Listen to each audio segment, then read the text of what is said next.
This podcast is dedicated to the memory of David Faraday, Betty Lou Jensen, Darlene Farron, Cecilia Shepard, and Paul Stein, and to Michael Mageau and Brian Hartnell. This is Zodiac speaking. A Classic Gunpoint Family podcast. I'm your host, Chris Garcia. We're going to transition to the next portion of the podcast, which is going to be a look at the suspects. And I'm going to do 6 suspects over the course of probably about 10 episodes. I'm going to tell you who I'm going to do. Dick Gaikowski, Arthur Lee Allen, Lawrence Kane, Bruce Davis / the Manson family, Eddie Edwards, and Earl Van Best. Then I'm going to do an episode that just sort of covers the sort of ultra suspects, things like the Unabomber, Jack Terrence, who is weird, Gareth Penn, Joe Bevilacqua, some of the sort of various people. Rick Marshall will be in that one too, although he may bump up to his own episode. And I want to approach this not so much as who did it, but why are these people considered suspects? And honestly, what does it mean to be a Zodiac suspect? And I want to introduce this with this episode because I think there is an important aspect of this that we don't talk about. There's, of course, the idea that blank crime equals blank crime. So, for example, if you are a pedophile, you are obviously also a serial killer. And we know that that's not necessarily true, but it also shouldn't be a disqualifier.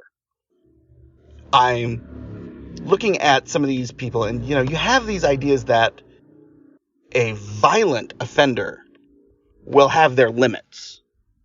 But also, we 100% know that violent offenders are often far worse than what they are known to have done, at least at the time of their offending. We also have this idea that serial killers and murderers are always serial killing and murdering, which is not at all true. We know about long gaps. We know about people who have triggers, basically, for they become engaged in these crimes only at specific times.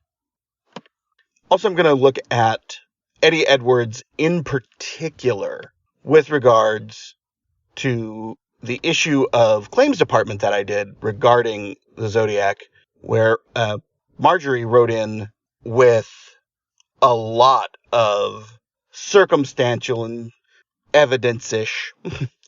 Let's say there's some thoughts there that she believes indicates that Eddie Edwards was the Zodiac killer. I'm just going to present it with some of the commentary I made to the issue, but I think that that's a very important aspect. Every one of the suspects I'm going to talk about has someone who says they are definitively the serial killer known as the Zodiac.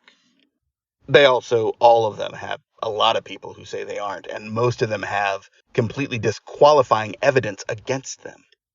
Which is why I don't want to be doing episodes that look at who killed the Zodiac victims. I want to look at what it means to be a suspect. Not for their favor, but for the research favor. We have to understand how someone becomes a suspect in this case to truly understand why it's not solved, and 2, why so many people bump up against being called a suspect and push back so hard. It's not just because it's murder, it's because there's more to it. It's a bigger story. There's a bigger picture here. Hopefully, I'll get to talk to one of the folks who was around the San Francisco counterculture journalism scene about Dick Gaikowski. I knew a couple of people who knew him. Sadly, they're both passed.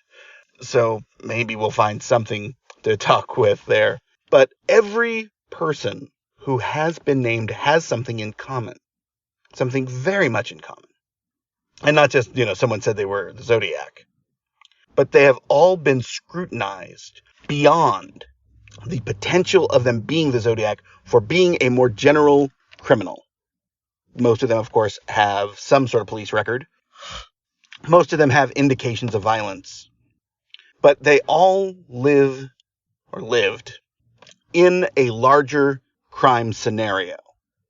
So we're going to sort of unpack those ideas and work with some of the specifics of why they may have been the Zodiac.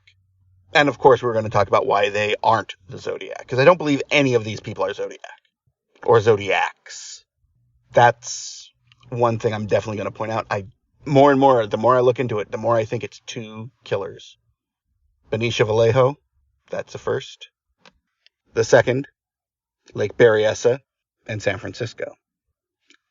And I'm going to go out on a few limbs. I'm not going to wildly speculate. This is not going to be the Black Dahlia, where everyone's saying it's Orson Welles, or Eddie Edwards for that matter.